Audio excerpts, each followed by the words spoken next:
What the fuck is this? Well, welcome to Snatch Talk. Oh, hello there. I'm the Velvet Snatch, and somehow I survived the incredible week 2 of Newcastle Drag Idol at Rusty's Showbar. The theme this week was Best of British, and however our remaining contestants chose to interpret that. Now, we did have some sad news before we started. Due to illness, Demetria Fur would not be participating in week 2. However, after much deliberation and consideration of what she was intending to do, the judges decided to allow her a free pass through to week 3. I'm honestly quite sad that we didn't get to see her planned performance though, as it seems fairly interesting.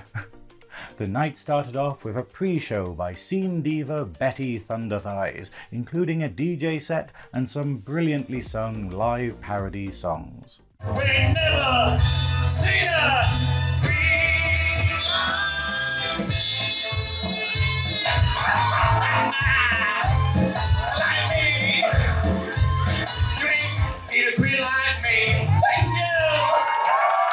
Then it was time for the show to begin, as host Gladys Duffy welcomed the crowd and introduced our judges for the evening. Plastiq was out first, strutting her stuff to the EastEnders theme tune and giving this explanation on the importance of having themes as part of the competition. Themes are obviously there to challenge you. This is a competition. But the themes, I was saying this on Snatch Talk earlier, when we discussed the themes for this year, every single theme we've given for this competition is definitely a theme that's there to help you, and it's definitely a theme where you're going to learn stuff about your drag as the weeks go on. This week, the challenge really is, can you, when asked, put together something fabulous when someone calls you and go, hi, I've got this gig, but it's this theme, can you do it next week? If you can't do that, maybe it's too hot in the kitchen. This is exactly why I encourage everyone to enter competitions like Drag Idol. It doesn't have to be about winning, it's all about strengthening and challenging yourself as a performer. Our first guest judge of the year was out next, one half of 2022 winners Bonnie and Ben, and a titan of local drag, Bonnie Love. I was obsessed with this outfit, by the way, but what was she looking for out of the Best of British theme? Ooh, I think it's something else. I'm not looking for characters. Ooh. No, I want someone to take us somewhere, show us a vibe, show us an era, show us like, we've seen it, I think it's, you said it actually, I don't know if it's on stage or in a private group chat, but you said this thing of, drag idols change so much, and I think we've seen that thing of, oh, you pick a character, you pick 5 songs that go to that character and you put a number together. And there you go, it's what we... So you wanted more of an abstract concept, yes, maybe. Very good, very good. Penny T was out next to the Birdie song of all things.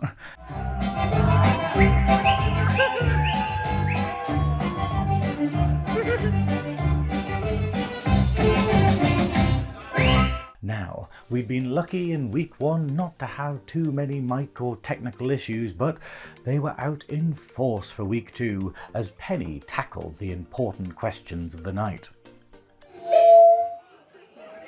The feedback from this evening was incredible. Hello, Penny. Before we start, what is this on my chair? Because I'm suddenly very excited. You've got a cookie there and some popcorn. Is it someone's prop or can I actually eat it? I think you can eat it. It's gorgeous. Hi Gladys, how are you? But what did she think about the theme?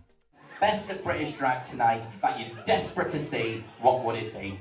Fish and chips, beans on toast, a full English breakfast and a cup of tea on the side. Finally, it was time for us all to stand to attention for Her Highness, Miss Rory. Well, that didn't bloody work. On your feet!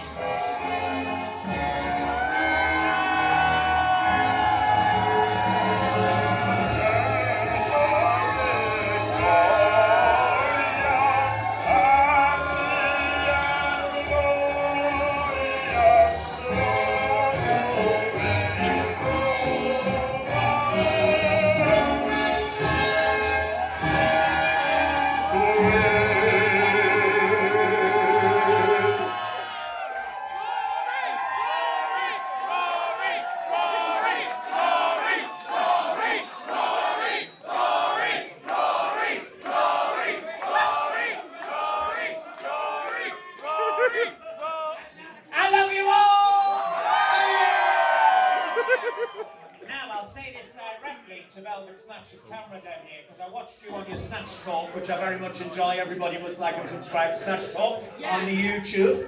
Velvet Snatch said last week that I milked the applause. I never milk applause. If you want to cheer for me, I will let you do that, because that is the kind of person I am. Give. You know, I quite enjoy that it's looking like a full minute of each of these episodes is just going to be the crowd cheering for Miss Rory, but that's part of the joy and atmosphere of Drag Idol, and why you should all come along to see it at Rusty's Showbar every Sunday of the competition. Now, as the person who has suggested the theme, what did Miss Rory think of it? Full disclosure, everybody, I suggested this theme because I knew I had this costume made for a show a couple of years ago, and it's not the kind of one I can wear very often, you see, unless I'm on like the sort of an EDL march or something like that. And unfortunately, with my back and walking, it's just too far to go. So, it was either wear it here or stand on the Tyne Bridge and start screaming, "Stop the boats." So... There's still time. Good luck getting on that fucking Tyne Bridge. No, let the fucking boats come. I tell you what, you want to let the fucking boats come, let people over here who fucking need it, and get rid of some of these cunts that are here work today in their fucking life, and expunge off society. No fucking taxes paid, no fuck all, and people just want a kind and you know, a war-free life. Oh, I'm on one tonight, aren't I, everyone? I think what you're saying in a way is make the gays great again, darling. Yes! Make the gays great again. Get them off the boats and into the bars and buying drinks. Hi, John. There you go. Now, with all the judges present and accounted for, it was time to start the show, but not before I got the chance to chat to Plastiq about week 1 and what we can all expect from this year's challenges. Hello, I'm here with our wonderful regular judge Plastiq. How are you doing? I'm very well, thank you. I'm very excited this week. I think last week it was an incredibly strong week 1, and I think the most exciting part for me was that all but one of them were a new contestant. It's a new group of girls that we've never seen before, and they all came out really hitting the ground running. Well, I think it's the diversity as well. It was the sort of, like, I think I said on SnatchTalk, it was only really Demetria and Chloe that I went like, oh, this is kind of the same kind of like vibe, but they both did it like so well. And as much as it was a similar vibe, I think it was completely handled differently as well. I think you could see who their individual point of view were as an artist. As an artist, it sounds so fucking pretentious saying shit like that, doesn't it? But as an artist, you could see this is very much what Demetria does, and this is very much what Chloe does. The one is separate. Well, were there any big standouts for you last week? Obviously, you know, your golden buzzer. Yes, my golden buzzer, Leviathanne, absolutely. But also, Sambuca was a real, whoa, okay, what just happened moment. QiQi, to be expected, was absolutely flawless. And it was weird, I was watching it back today in preparation for tonight because I was a bit pissed last week. And wasn't, I drank water all week, I don't know why I'm lying. I'm not even a woman. But I watched it back in preparation for this week, and it was really weird. We had QiQi, and then straight after we had Sxarlett, who essentially did the same thing and came out and just did one song and danced it. And the critiques were so different because QiQi just sold it in a completely unique way. They hit it. Like I think I said that it was, you know, like it was like, hey, it's just one number, but you can forgive it because it didn't feel like one number. It felt like there was loads of stuff going on that we were privy to. Yeah, and almost the number. I don't think everything has to be a mix. You know, I've performed the same Jessie J song for 5 years. Have you? Yeah, you must come see me sometime. But I think with Chai's song choice, it was such a clever song choice because it told the entire story that she would have told had she made a mix anyway. Yeah, but I liked Sxarlett, where Sxarlett was, you know, where just going, hey, this is pretty on brand. If someone's going to do Abracadabra and Scarlet Witch, you're like, you're literally called Sxarlett and you know, look great as Scarlet Witch, you know? Yeah, I think I said it last week. My only issue with Scarlett's number was it was an idea that I think everyone had. You know, when we first heard that Abracadabra song, which I fucking hate, by the way. I just want to put it out there. Lady Gaga, have you watched? Does she watch? Probably not. So if she watches, she'll watch because I'm on. If she's watching, I hate that song. I hope the album's better. I love it, the shade. But so it's really odd. I want to ask you what challenges you're looking forward to, but I know that you're not going to divulge that. But I know that you and Gladys have been involved in coming up with the challenges this year. Me and Gladys really put our heads together this year. I'll say what I can. This is like press trained answer. Me and Gladys really put our heads together. We wanted to give the girls themes that they weren't going to be expecting. Yeah. But we wanted to give them themes that would make them better drag queens at the end of the competition. Yeah. And that's all I will say. Every theme is going to teach them or give them a skill that they can transfer out of this competition. That's brilliant. No, I'm excited to see what happens. But thank you so much for speaking to me, Plastiq. And I can't wait to hear your critiques and the rest of the competition. Me too. I never know what's going to come out my mouth. See you next time. Also, they're an icon of immense talent, and I was so excited to have them as a guest judge this week. Here's me speaking to Bonnie Love to see what she thought of the competition so far. Hello there, it's me, the Velvet Snatch, and I'm here with this week's guest judge of Drag Idol, Bonnie Love. Hello, you're right. I've been called many things, a guest judge. I quite like that title. No, it's true. You are the guest judge for this week, and you earned that place, being a winner of Drag Idol 22? 2, we'll go with 2. Yeah. I don't even know anymore. Was it 21? No, 3. 25 this year. I'm doing it again. Okay, right. Okay. There we go. We've lost Demetria, so we've gained Bonnie again. Yes, I think that's a fair trade. I can't dance as quick as she can, but I'll try my best. So, where are you at the world with drag at the moment? Oh, I think that's a good question. Everyone thinks I've died. I've not died. I'm here. Yeah. So obviously I'm not with Ben anymore. I think we knew that a long time ago. Ben's currently, like all lesbians, in Tyneside with a dog, I believe, doing some script writing. And I kind of just changed. I did 2 years on and off. I did drag full time. And to be honest, I'm nearly 30. I got tired, Velvet. Not that you know what that's like. I'm always tired. Yeah. I'm 40 now. It got to the point where Nat don't do it anymore. And I was like, okay, I'm going to change the game. So I got a job as a makeup artist at Sephora. Met some lovely people. You've got Delilah Diori who painted my face today. It looks incredible. Thank you, thanks. I did a penny and we're like, do you know what? Someone else can paint my face. And then I'm just kind of doing bits and bobs. The House of Love is still very much alive. We are doing shows in the summer in both theatre and here at Rusty's. I'm at Showbar next Saturday. Yeah. So I am still doing bits. I think the difference is I get to choose the ones I want to do now. Yeah, that's it. Rather than it being like, oh, I've got to do this 4 nights a week. Because I need to pay my bills. Yeah. And I've got Gloria Love to look after. Do you know what I mean? We live together. Are you paying the bills? I don't know. We split fair and square. There we go. Now, did you see last week's? I did. Now, I came and watched. What did you think of it? Loved it. I'm glad I'm not competing. It's just so many people said that my year, and I was like, oh no, and now I know what they mean. Yeah. It's like every single year it gets better and better. I think what I like about this year is everyone's so clear on who they are as a performer. Yeah. So clear. And I don't know if it's Gladys who said it, something about how Drag Idol has changed in terms of what it is. Like back in the day, it was a get up and give it a go. Yeah. Whereas now people are, and you said it as well, like taking time before Drag Idol, doing the open drag circuit, getting the gigs where they can get the gigs and really perfecting the craft before they even come here. Yeah. So what we're left with is this group of performers that are all flipping amazing. Yeah. I'm interested to see how it plays out. I think week 1 we get a really good glimpse into everyone. I think week 2 and into 3 is where the competition really starts. Yeah. And I'm kind of excited I got week 2. Yeah, no, I'm really excited for what they all bring this week. Thank you so much for speaking to me, Bonnie, and good luck tonight. Thank you. See you soon.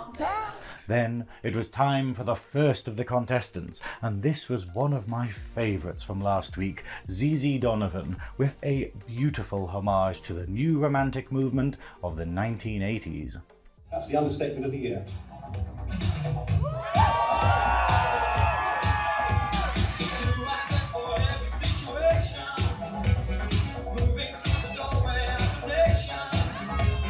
Honestly, this was hypnotising in its androgyny, with Zizi moving through a variety of 80s hits. Plastiq described it as a complete 180 from last week, but still staying true to her character, while Bonnie praised her for the look, calling it absolutely stunning, commending her on a strong brand and saying that she just wanted to go on a night out with her. Now, Penny had been the most critical of Zizi last week, but this week all she had was praise for the concept, the look, and the execution. And finally, Rory agreed with the others, calling the change of style just another facet to the wonderful diamond that is Zizi. Our drag king Boob Ross was out next, bringing their boob-tastic majesty to the stage as King Charles II, with a brilliant parody song from Horrible Histories. I love the people and the people love me so much that they restored the English monarchy. I'm part Scottish, French, Italian, a little bit Dane, but 100% party animal. Champagne! And with the help of last year's winner, and no stranger to crowns themselves, Reese Witherspoon, reminding us all of the former monarch's various dalliances. After that night we spent together, my belly grows big with child. My father says that you must marry me now, or I'll bring dishonor to my entire family. Whoa. I can't give up on my dreams and settle down just because your dad's being a dick. I understand. You're such a special girl. Ophelia? Who's Ophelia? Uh-oh.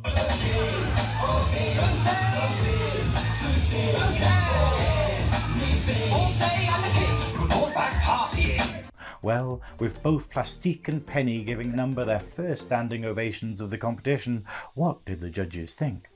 Gladys described the performance as mental, while Bonnie just loves a boob, calling him very clever, very smart, and very good, pointing out just how he never lets any part of his performances go on for too long. Penny T, Plastiq and Rory all loved it too, stating that if they still had their golden buzzers from last week, they would have used them for Boob Ross here. Next up was the Co, and I was very excited to see what she brought to week 2 after me being so critical of her last week. I'm pleased to announce that it was a massive improvement, coming out as the Daily Star's lettuce that lasted longer than Liz Truss. The Co weaponised the criticisms that she'd received from both myself and the judges before bringing out her lettuce and showering the audience with it.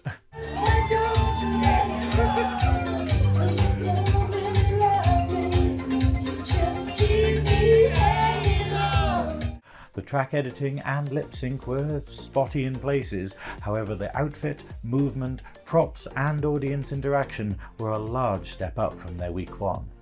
Penny T was on the fence however, enjoying some sections but feeling herself slipping away during others. Rory praised the concept but said that it went awry at times, with the Co not sure which part she was meant to be lip syncing. There was an interruption from a fairly gauche drunk woman who'd been trying to make the whole night about herself. You're joking. Not another one? But Rory quickly put a stop to that. Behind it. I don't know. What? Sorry, darling, this is the best of British, not the best of Turkey, so I'm just looking in your face, your teeth in your bag. What? What bit of Turkey? The fucking giblets by the look of it.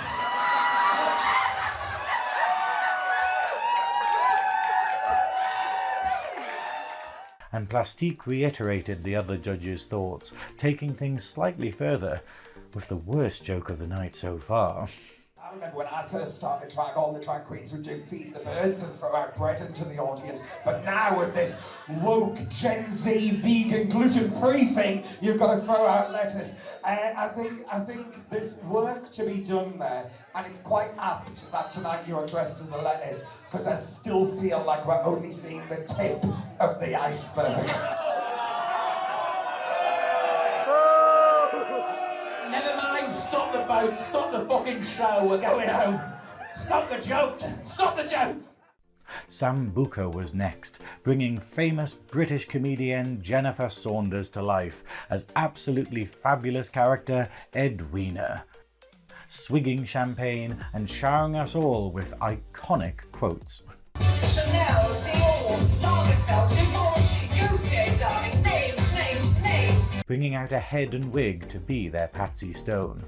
That wasn't it though, with Sambuca exiting the stage for a quick change that maybe wasn't quick enough, coming back out as the fairy godmother from Shrek and holding out for a hero.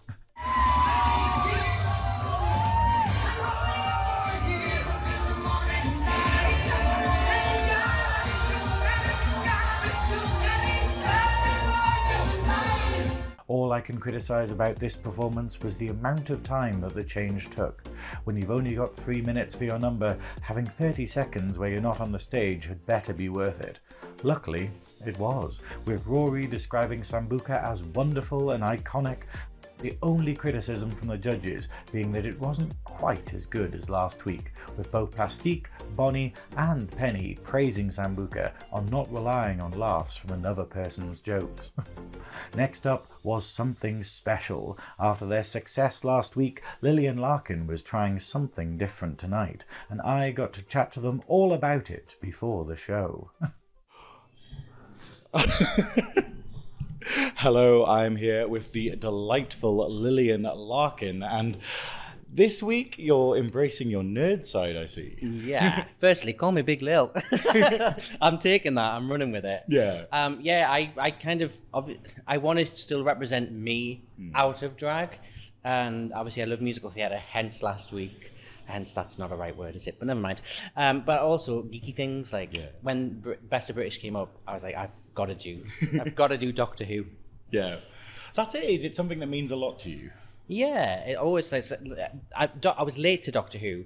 Star Wars was my first love. Yeah, but obviously that's not. It was filmed in Britain, but it wasn't created by a British guy, so I potentially could have found a loophole. But this was the safe choice. No. It's been around for decades, so I think it's good. It's a British institution, you know, when you just go, there's nothing more British than like our like crappy like 60s, 70s, 80s sci-fi, and it's so good to see it represented in the show. Yeah. But how did you feel last week went?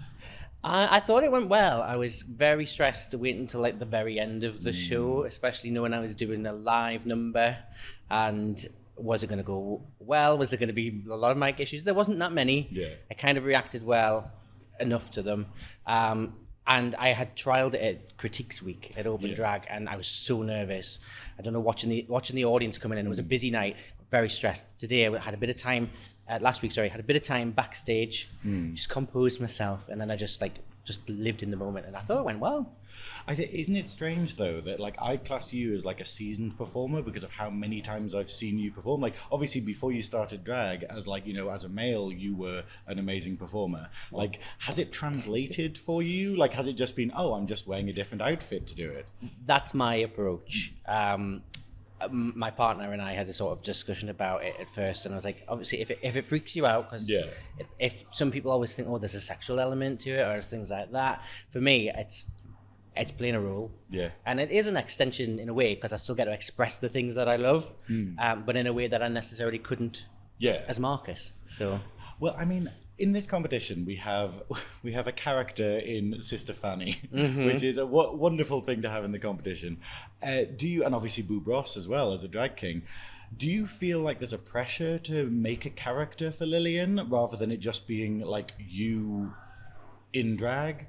I don't think so. I think she's going to be a little bit of a different side of me. So I find I did my first roast at Open Drag last week, and I actually did all right. And since then I found myself feeling a little bit more sassy. Yeah. Because I feel like I can do that more as Lillian. So yes and no, I think it's like not a straight line answer. It's like, I think there's like this roller coaster of personality to kind of find as we go along, and I think that's what the themes and the challenges work to help you do that. So. It stretches you. It basically, you know, it kind of goes like, hey, I wasn't planning to do a Doctor Who number, but I can do one because it's Best of British, and then you look back over what you've done and be like, wow, okay, that's great. No.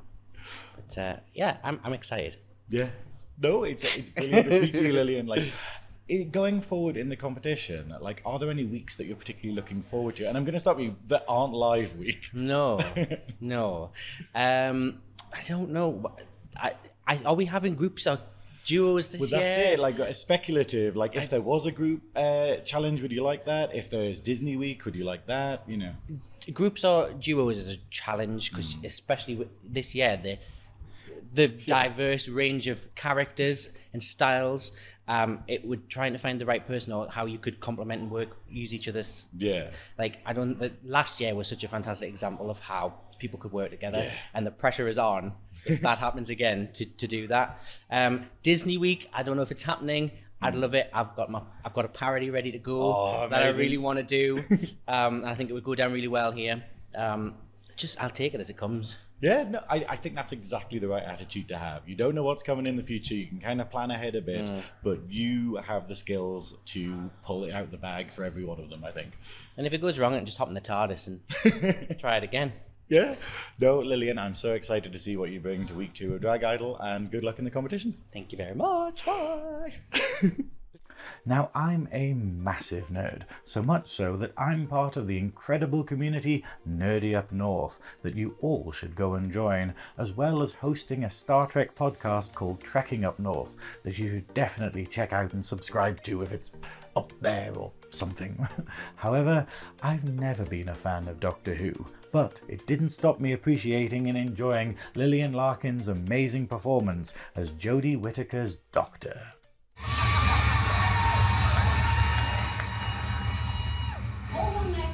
I need you to do as I say. This could be a potential crime. Why take me, madam? Because you're a woman?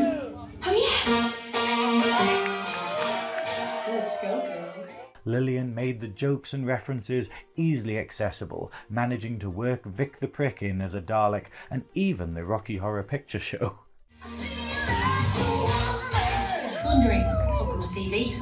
Alongside plays well with others and excellent tap dancer in a crisis. Exterminate!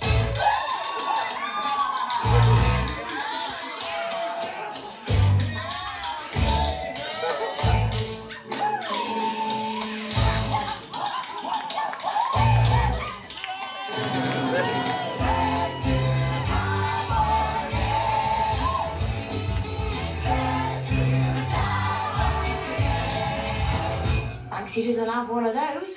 It was brilliant, it was genius, and you could see the joy on Lillian's face getting to let her freak flag fly. You really need to watch the full version of this on the official video of the night, as there was standing ovations from Bonnie and Penny T, and the judges only had praise for it. Despite only Gladys and Plastiq being true Whovians, each of the judges understood the number and the intricacies of it, expressing shock at Big Lil's confession that this was her first ever lip-sync performance. Incredible. As Chris came out with his trusty leaf blower to clear the stage, it was time for key contender Chai T to take us back to the past with what was my favourite performance of the night. The year is 1425 and the opening night of this public house. Friar Chris hath lit the candles, whetted the wenches, and I am thine entertainment. I proclaimeth chai, thou yelleth tea. Chai!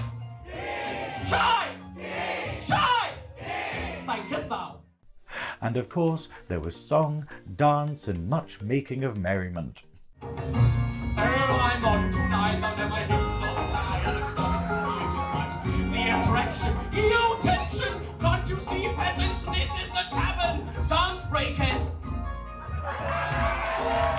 Wouldst thou like a shot? 2 for a shilling, 4 for 2 shillings. It was a solid 3 minutes of character-led live mic genius, as Chai took us through a flute version of the Macarena and a bardic rendition of Chapel Roan's Hot to Go. The best thing about this performance was that it had such scope. Chai can take this character and keep doing this same kind of performance, and I'll keep being entertained. This is the performance that I've shown to friends who aren't that into drag, and they've loved it as much as I do. When the cheers died down, the judges returned to their seats, and Chai had finished thanking the audience. She had an announcement to make. Chai hath not been invented yet. Tonight I am ale. Because ale, like you made me say last week, is brown. Thank you. Fellow House of Love queen Bonnie only had praise for the performance, and Chai, ale. While Flat White had this to say. In the words of you, thank you, thank you, thank you, thank you for entering this competition this year. That number was outstanding. going on to give it 20 out of 10.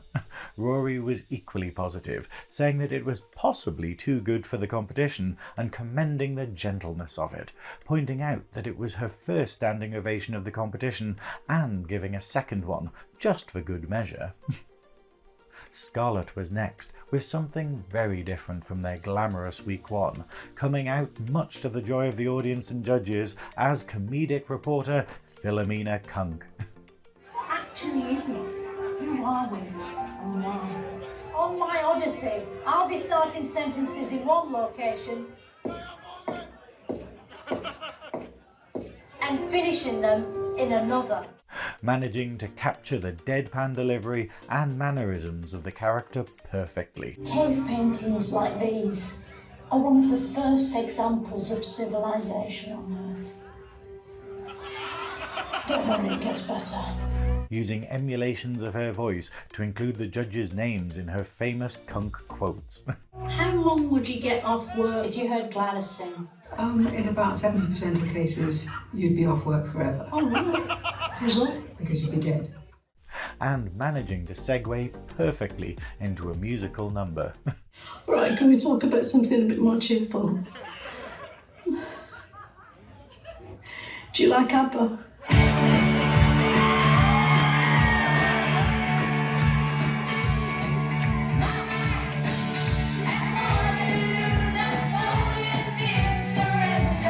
It was amazing and a true feat for her to do something so different from her week one, and especially with so much lip syncing to spoken word, which takes a lot of skill.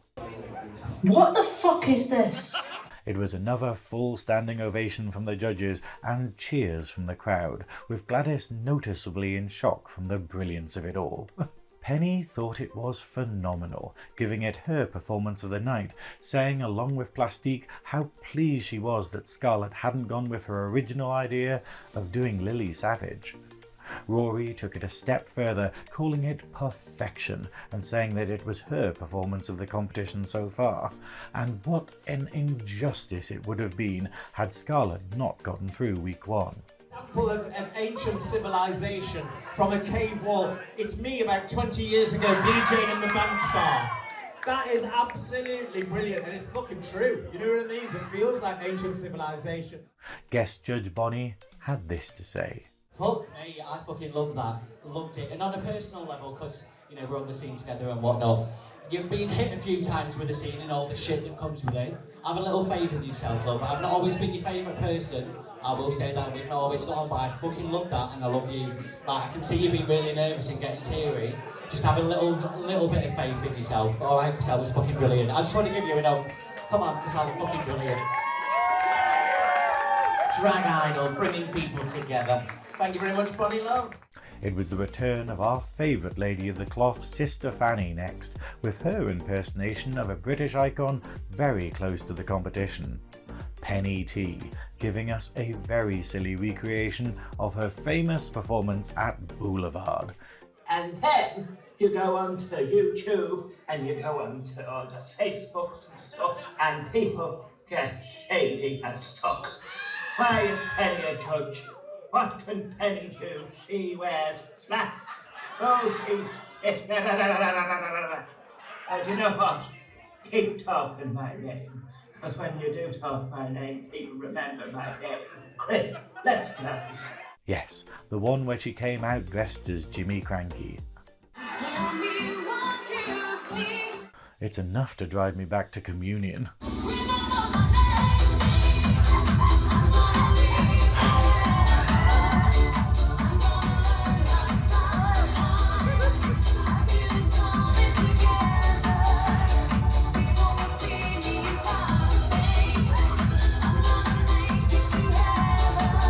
It was a ludicrous choice for a performance, and the fact that Fanny had adapted a Mr. Bean mask to be Penny out of drag was just the cherry on top. I will criticise that the live vocals at the beginning were pretty much inaudible, but I don't think that was Fanny's fault. So, what did the judges think? Well, I think Penny T's face here sums it up fairly well, with the judge saying that it put the biggest smile on her face, getting up for a photo with Sister Fanny. Bonnie Love was slightly freaked out by the mask, saying that it was tough to read her lips, but that was how you do a Drag Idol reference, while Plastiq had this to say. Penny, I hope this makes you realise how iconic that performance was to all of us. We quote it. We are literally on a daily basis. I'll talk to you in a minute. On a daily basis, anytime we're going out to have a drink, anytime we're going to do anything, we say, let's have a laugh. Because of you. So I've heard about this. Oh, let's go, Chris. Yeah, let's go. Yeah, I've heard about Let's go, Chris. Let's have a laugh. Now, a bit of tea about this performance. This wasn't Fanny's original concept. She was originally going to do a very nonce-joke heavy performance about Penny T. However, after hearing it, Chris contacted Penny asking what she thought, and they both decided that it would just be going too far.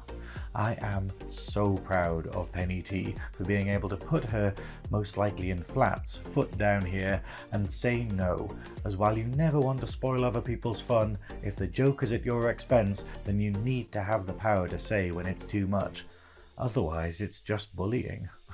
Plus, as Penny T said in her critiques, if that first idea hadn't been rejected, we would never have gotten this hilarious performance that, rather than bullying Penny, celebrated her as the icon that she is.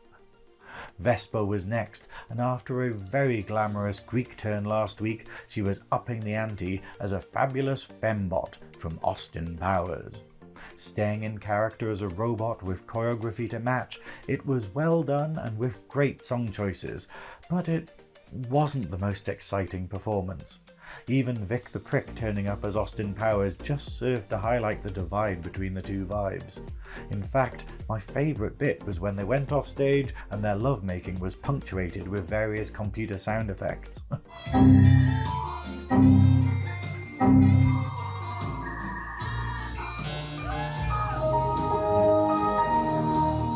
There was frustration from the judges, who had tried to like it and praise the look, but each of them agreed that Vic had overshadowed Vespa due to the fembot being a less interesting character, with Plastiq confessing that it just fell flat, and Bonnie pointing out that there was so much more that Vespa could have done with the Austin Powers theme.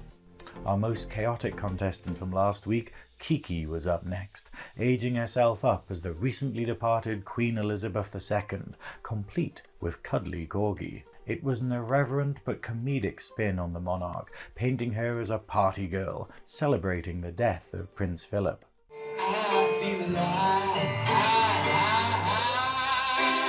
Unlike Prince Philip. Who's that? There were drug references aplenty, including QiQi bringing out an oversized key prop and proceeding to do a line of coke off it. It was messy and shocking, and while I thought some of the ideas were good, from the judges' faces the line had been crossed a few miles back up the road. As the judges prepared their critiques, it was down to Gladys Duffy to get clarification on just how you pronounce QiQi's name after I butchered it last week.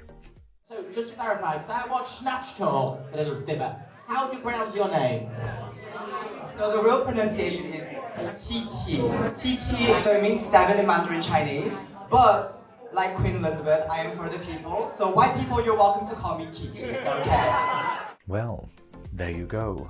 The judges were sadly not kind about this number, being mostly stony-faced throughout and agreeing that it just didn't land, with Plastiq saying that she didn't understand it and it felt like QiQi was attempting something that just wasn't her. Rory, a royalist, was the most critical, stating that it missed the mark and wasn't funny, going on to describe it as cheap. Before she'd gone on though, I'd managed to chat to QiQi backstage to get to know her a little bit more and to find out how she felt about her week 1 performance and what she'd expected and intended with this one. Hello there, it's me, the Velvet Snatch, and I'm here with very regal QiQi. Hello. Now, the name. Yes. Was I anywhere near? Fuck no. But it's okay. QiQi's my white name. I've accepted it. I love the white, so gotta represent, you know what I mean? How are you feeling about this week? Nervous. I think last week when I was told that my number was chaotic, I agreed looking back on it. So I said, let me be even more fucking chaotic and just balls to the wall. So hopefully it pays off for me. If not, this will be my last interview. Thank you. To be fair though, it's like what I said in Snatch Talk, it was the fact of for your second performance, yes, to be that good at a recovery. Because I know people that like have been doing it for years and they still do the, oh, can we start the track again? Yeah. Oh, you know, oh, well, I've missed this beat and therefore, and you know, I don't think it was your fault. I think it was just the mixing on the... Yeah, it was definitely the volume, but I mean, growing up, I mean, being Asian, you Asian hoes out there know, we roll with the punches, bitch. We take it and we keep going. And my main thing was, because part of my number had already played, people already knew kind of what it was gonna be. They expected it. It wouldn't have that punch or be as funny if they'd already expected it. So I was like, there's no point trying to recover a loss, just keep going. And in the end, I think it did work out for the best because the judges kind of commended me on continuing on and just rolling with the punches, yeah. And it was, you know, like, because we called it chaotic, but it's also the fact of it was very, your personality shone through. Absolutely, like, yeah. You know, you got like all this live mic sass, you got all of this wonderful, like, it made me just go, yeah, I'm rooting for QiQi, you know. Yes, absolutely. Obviously my first number, it was at Open Drag Night with Miss Pebble Dash, absolutely love her. It was like one of them 1-2 cat-kitty cat cunty numbers, you know, because I do like dancing. That was kind of like my original thing that I was gonna do. But then coming into Drag Idol, it's not a lie that comedy queens tend to do better. That's number one. And then also on top of that, when we were discussing our numbers, I knew I wanted to do comedy right away because a lot of the queens were lip syncing. Yeah. So I said, you know, I don't want to, I feel like it would take shine away from them and it would do myself a disservice as well. So I said, let me just push myself, do something completely different. And it's the first week anyway, so you might as well take a risk. If I fail, you know, I've got next year to come back. Yeah. If not, then we work, yeah. No, I think it worked really well. Absolutely, hopefully, yeah, I hope so. So what can you tell us about this week? Like, what can I tell you? Yeah, what can I tell you? Well, I wonder who you could possibly be. Madeline McCann? No, I'm joking. The challenge this week was best of British, right? So to me, when I think of Britain, I immediately think of the Queen. That is just what Britain is to me. However, when I thought of that, I also thought, what is kind of the worst of Britain at the moment? What is something that Britain is struggling with? And to me, and something that I hold very dearly to my heart is drugs. Britain currently has a really bad drug issue, especially with children being exposed to drugs. My school that I went to, my secondary school, quite a few children actually had overdosed, with a couple actually not surviving. One person was actually in my year. I actually spoke to him and I knew him quite well, and he was very sweet. Even though we weren't close, I knew him enough where it was like, it was crazy and shocking at the moment. So with my number, I wanted to spread awareness. And you know what? If you're not okay with the Queen doing drugs, kids shouldn't be doing drugs either. And that's something that we should work towards. Yeah. Thank you so much for speaking to me, QiQi. I'm so embarrassed. No, don't be. It's completely okay. No, and good luck this week. Thank you so much. This is the Snatch Talk. Our final performer of the night was up next, and it was a fan favourite, Leviathanne, bringing us her rebellious punk take on the best of British.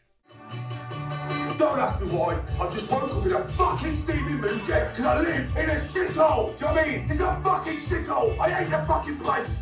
I fucking hate it! It's full of dickheads! I fucking hate it! I loved this idea, turning the theme on its head and doing a number about the dissatisfaction amongst the British working class, with angry rants aplenty against a canvas of Britpop classics. No,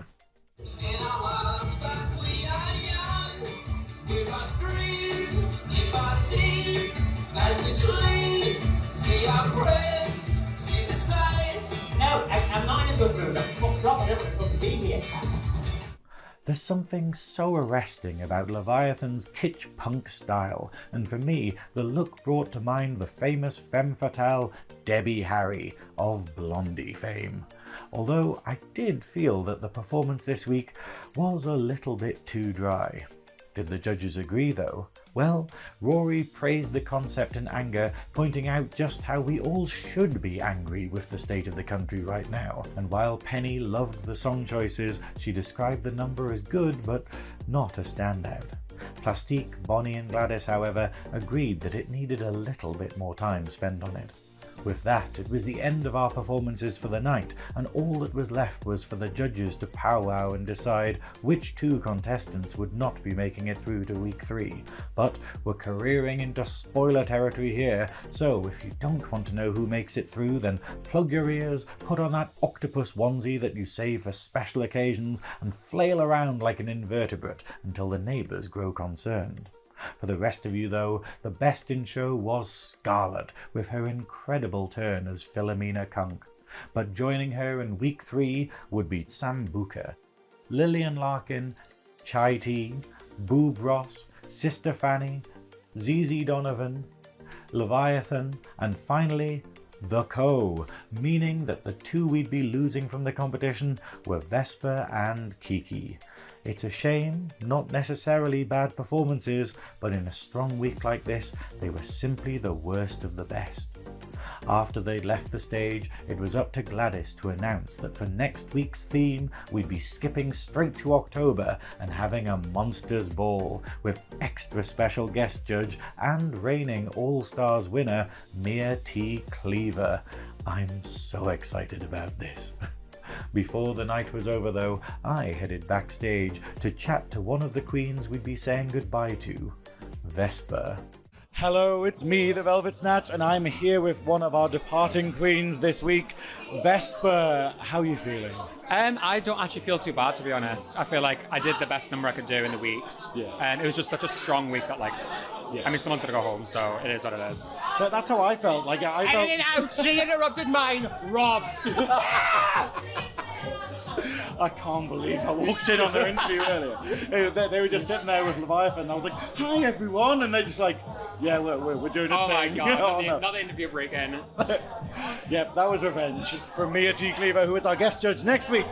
But Vespa, like, I felt like it was a good number. I felt like it was a good number and I would really enjoy it, but because everyone else was so good, it wasn't as good as everyone else. That's the thing, it's such a phenomenal cast this year. I mean, we saw it last week, every single person did well, even the 3 eliminated ones, all did well. It was a case of like, who's better than the best, you know what I mean? And I feel like everyone did well again this week, but I was one of the worst good ones. You know what I mean? Yeah. No, that's it. Like, I don't think there's anyone who was particularly bad. There was like some misjudged things, but then there was like the best, the worst of the best. Yeah, absolutely. Yeah. But how do you feel about the comments about being overshadowed by Vic the Prick? I mean, I was sort of expecting, because Vic is such like a powerhouse on stage. Like the second I was like thinking like, oh, I need Vic on stage. I was thinking like in the back of my head it was like a little nag, like maybe he might overpower or whatever. But even at the end of the day, he did exactly what I wanted him to do, which is like camp it up as to like the max, like do as much as he could. And he did that, and like so I'm so happy that I chose him either way. Like I wouldn't change anything about today. Like I had the time of my life up there, so it was just great. It was great fun. It's almost like a mark of pride of going, I had Vic the Prick in one of my numbers. Yeah, yes, exactly. Yes, I had Vic the Prick in one of my numbers, and he outshined me. So maybe he'll get the crown this time. That's it. We just retry. Yeah, just play him back through. Eliminate me and put Vic back in. But what gave you the idea for the performance? Like, was it inspired by the fembot look and then built around that? Or? Yeah, and I feel like that's where it fell short. It was a case of the fembot look. I was originally just going to do just fembot, and I was thinking like, I don't know if that'll like land properly. So I was like, I need to like amp it up a little bit, add some Austin Powers in there just to make sure like the reference is complete. And I feel like the judges' critiques definitely on like when they were saying like, oh, you had a nice outfit you wanted to wear, like you looked good. That was like the main idea. I was like, I guess it was. And I feel like I could have definitely added more jokes in there to like make it more funny and stuff like that. But I was still happy with what I did. Like I did it, and I look good right now as well. I look like someone's teacher. You looked so iconic as the fembot, like the hair.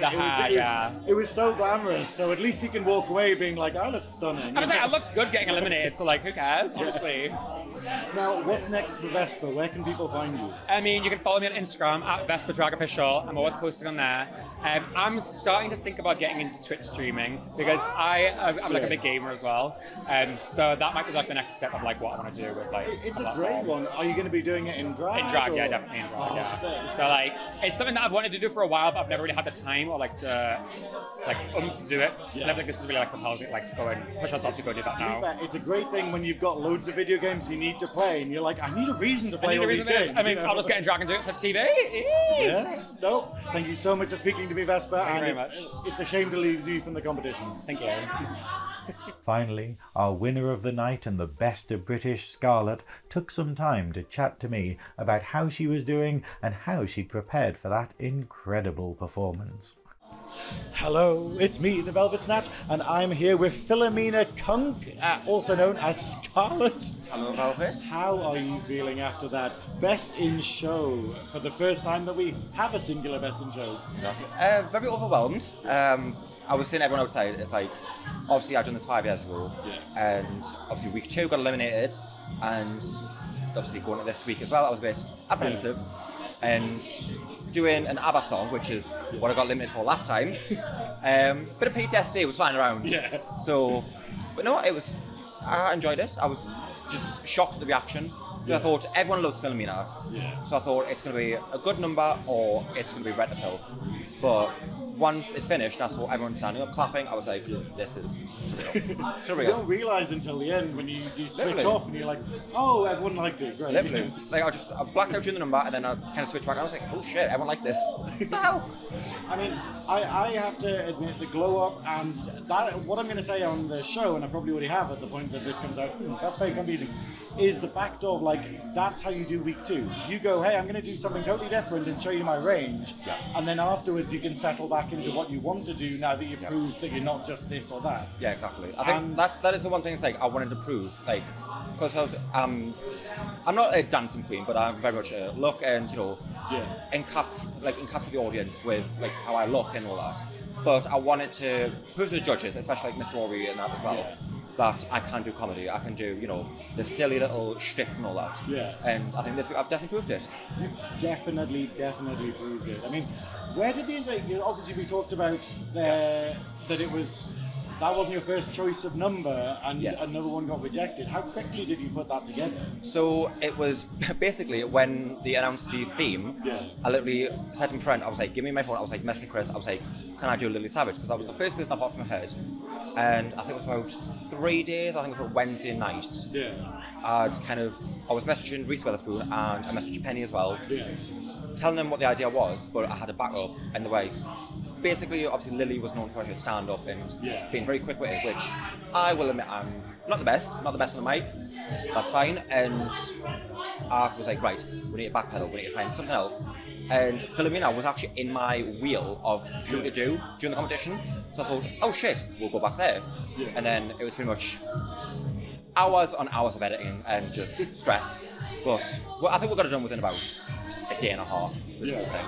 But it's incredible for it to be that good. And also, spoken word lip sync is really hard, and you nailed it throughout that. Thank you. Like, yeah, I think spoken word is very much like, I think dancing and like a song you can kind of get away with obviously the movement and whatever you're doing. Whereas spoken word, it's very much you have to talk, basically. You have to talk to the audience. So if you slip up, they're going to notice. And I think that is one thing I wanted to kind of get down. It's like, make sure every word is enunciated and obviously they know what you're saying. Yeah. So, yeah. No, but well done, Sxarlett. An absolute blinder, and I adored it. I love the character. I can't believe I didn't know who you were. I literally came over. I came over and I was just like, oh, you're dressed as like a man today and whatnot. And then you're just like, of course I am, a man. But no, I remember when I was stood at the side when Chai was getting her critiques done, Gladys like slowly looked at me and she just went, I was like, oh, fuck, yeah, we'll go. Sorry, can I swear on this? Oh, hey, you have. But yeah. No, well done. And we'll see you next week in Drag Idol. Yes, for months this week. And that's your lot for another episode of Snatch Talk. I know there were a lot of interviews this week, but there were a lot of wonderful people to talk to, and hopefully you've enjoyed getting these exclusive little insights into the backstage goings on. If you haven't already, please like, share and subscribe, and I'll see you next week for another episode of Snatch Talk. Goodbye.